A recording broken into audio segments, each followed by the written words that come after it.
आइए, एक रागनी कहने का आदेश और मिला, तो सभी से मेरा अनुरोध है कि सभी आकर के अपना स्थान ग्रहण कर लें। आइए, एक रागनी आप सभी के बीच में बताया कि साधु संत ऋषि मुनियों का मत करिए उपमान, और ना जाने किस भेष में मिल जावे भगवान। तो आइए, ये रागनी आप सभी के बीच में होगी गोपीचंद के प्रसंग से, कि जब वो गोपीचंद महल में नहाता रहा और उधर से मां मैनावती देख रही थी, तो मैनावती ने देखा कि गोपीचंद की स्वर्ण काया है। तो गोपीचंद महल में नहाता, सेवा में सोले रानी, कोई कमर मरे, कोई हाथ मरे, कोई भर भर गिर रही पानी। जैसे नंगे बदन पर मां की आंख पड़ी, तो मन में आया कि क्यों ना गोपीचंद को जोग दिवा करके अमर करवा दूं। तो गुरुजी के पास में ले गई और कहा कि ये भगवान की सेवा में लौलित होना चाहता है। कि गोपीचंद को चेला कर लिया जलंधरनाथ गुरु ने, योग आरंभ करा के धर दिया सर पे हाथ गुरु ने। सजनो, जब गोपीचंद की शिक्षा दीक्षा पूरी हुई, तो गुरुजी का आदेश हुआ कि गोपीचंद तुझे महलों में जाकर के अपनी रानियों से मां कहकर के भिक्षा लानी पड़ेगी। सजनो, गोपीचंद गुरुजी के सामने हाथ जोड़ करके खड़ा हो गया और एक बात के द्वारा क्या कहने लगा, कैसे?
नहीं है। मैंने योग तब सीख लिया, लेकिन गुरुजी इतना केड़ा क्या मुझसे नहीं होगा, क्योंकि जिनके साथ मैंने साथ मेरे लिए हैं, जिन्हें मरने की कसम खाई है, उनको बिना बताए योग ले लिया और अब जाकर के उनसे मां कह करके किस तरह से भिक्षा लाऊंगा।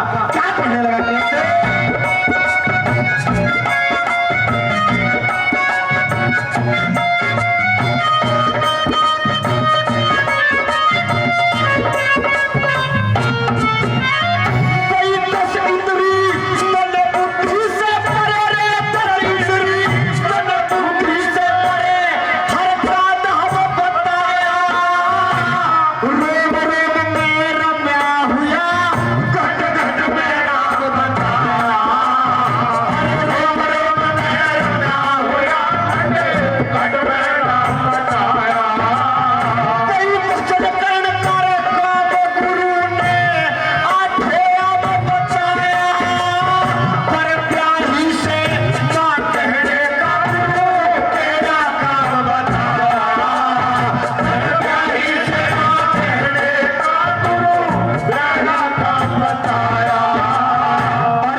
जगत में दुनिया करे मखोल जगत में, अरे रहना मुश्किल हो जागा। अरे कोई चलते प्यारी में बात कहना मुश्किल हो जागा। अरे इतना दर्द गुरु दिल में।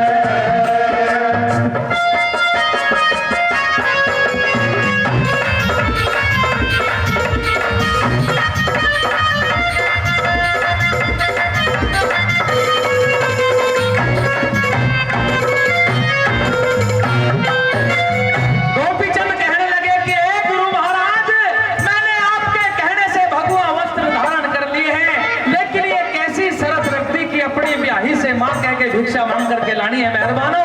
लास्ट बलि के माध्यम से क्या कहने लगे?